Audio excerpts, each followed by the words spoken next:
I mean, blown away by it, and I keep getting blown away by his performances, and I shouldn't do because I've covered him now for since his burst onto the international scene. So the fact that he's not been beaten for 7 years, in my mind, I'd already put the gold medal around his neck, but he still has to go and he still has to deliver it. The top 16 performances of all time on 100 breaststroke, and he's that dominant. You know, it's not he wins by 100th of a second. It was he won by a country mile, but you know. I put the gold medal on his neck 5 years ago after Rio because he's that good, and I knew he'd still be that good. But he still has to do it. You know, him and his coach and his family have to live through it. They have to sit down at the beginning of every season and map out what's going to happen. He still has to stand behind the block with all that pressure on his shoulders and all the doubts and all those things going through his mind, but always delivers. So I get blown away by his performances, I really do. I'm not going to say anyone's got the opportunity because the thing is, in swimming terms, you know, swimmers tend to be quite tall. You know, I'd be a rubbish gymnast, right? I can't do a somersault, I'm too tall. But I've got big hands and big feet. So physiologically, you have to have certain attributes that suit certain sports. But then you need water. You need to be in the right place, with the right environment, with the right support staff around you, have the right mindset, because you've got to be obsessive to be good at something. For me, you know, performances don't happen without him learning to swim. So pools are very, very important. And I don't know if you remember back in '96 Olympics, we came back with no medals, no golds whatsoever. One gold. Actually, Redgrave won a gold.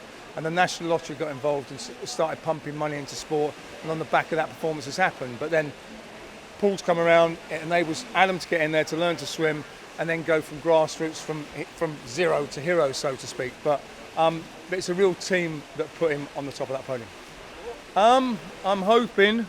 I'm hopeful that he'll win Sports Personality of the Year because I believe he should do. I hope that he becomes Sir Adam at some point because I believe that he should be.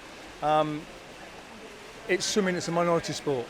You know, I'm a football fan like lots of other people, and football gets so much attention. I wish that more minority sports would get more attention. And these performances that he's done are superhuman stupid, because there's no such thing as superhuman, but he's just up there. He's out there. He's probably the most successful swimmer we've ever had. Full stop. And I would probably say it's one of the most successful sportsmen we've ever had. Someone that doesn't lose internationally for 7 years and comes back and wins Olympic glory again. That doesn't happen. And it doesn't finish there.